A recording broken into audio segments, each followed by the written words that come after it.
അപ്പൊ നമുക്ക് വിഷുക്കാണ് സെറ്റ് ചെയ്യാം. ഗുൾ ബാക്ക്ഗ്രൗണ്ട് സെറ്റ് ചെയ്യാം. എനിക്ക് എവിടെ ഒരു ഐഡിയ കിടക്കുന്നുണ്ട്. അപ്പൊ നമുക്ക് ആ ഒരു ഐഡിയ വെച്ചിട്ട് നടക്കാം ചെയ്യാം. സോ ഞാൻ സെറ്റ് ചെയ്യാൻ പോണ ഇപ്രാവശ്യം ഹോളിലാണ്. കാരണം ഫ്രണ്ടിലെ ഹോളായിരുന്നു. നമുക്ക് 2 ഹോളുണ്ട്. ഡൈനിങ് ഹോളിൽ അവിടെ സെറ്റ് ചെയ്യാൻ വിചാരിച്ചു. സോ പറഞ്ഞ ഇതാണ് സ്പേസ്. നമുക്ക് ഇവിടെ ഒന്ന് ക്ലീൻ ചെയ്തെടുക്കാം. ക്ലീൻ ചെയ്ത് ഞാൻ അടിച്ചു വരി തുടച്ചിട്ട് നമുക്ക് ബാക്ക്ഗ്രൗണ്ട് സെറ്റ് ചെയ്ത് വെക്കാം. ഞാൻ ഇപ്പോൾ ഒരു സെറ്റ് സാരി വെച്ചിട്ടാണ് ബാക്ക്ഗ്രൗണ്ട് സെറ്റ് ചെയ്തത്. പിന്നെ കൃഷ്ണനെ പലകയിലാണ് വെച്ചേക്കുന്നത് ഹൈറ്റ് ഇട്ടാൻ വേണ്ടി. പിന്നെ തളികയിൽ പഴങ്ങൾ, പച്ചക്കറികൾ, പിന്നെ ധാന്യങ്ങൾ ഇതെല്ലാം സെറ്റ് ചെയ്തായിരുന്നു.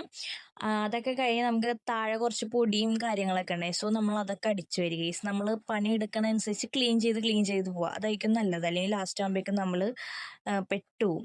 സോ നമ്മുടെ കണി എന്ന് പറയുന്നത് ഇതാണ്. ഫുൾ ഞാൻ എടുത്തു വെച്ചാൽ കുറച്ച് നമ്മുടെ കയ്യിൽ ആവശ്യത്തിനുള്ള കാര്യങ്ങൾ, നമ്മളെ കൊണ്ട് പറ്റാവുന്ന രീതിയിലുള്ള കാര്യങ്ങളൊക്കെ നമ്മൾ സെറ്റ് ചെയ്തിട്ടുണ്ടായിരുന്നു. പിന്നെ നമ്മൾ കണിക്ക് വേണ്ടി വെയിറ്റ് ചെയ്തായിരുന്നേ. പിന്നെ നമ്മൾ രാവിലെ എഴുന്നേറ്റുള്ള ഷോട്ടാണ് ഈ കാണുന്നത്. നമ്മൾ ദീപമൊക്കെ കത്തിച്ച് വിളക്കൊക്കെ കത്തിച്ച് നല്ല ഐശ്വര്യം ഉണ്ടായി കൃഷ്ണനെ കാണാൻ. നമ്മളങ്ങനെ കണി കണ്ടായിരുന്നു. നമ്മളൊരു 4 മണി 4:30 അങ്ങനെയൊക്കെ ആയെന്ന് തോന്നുന്നു കണി കണ്ടപ്പോഴേക്കും.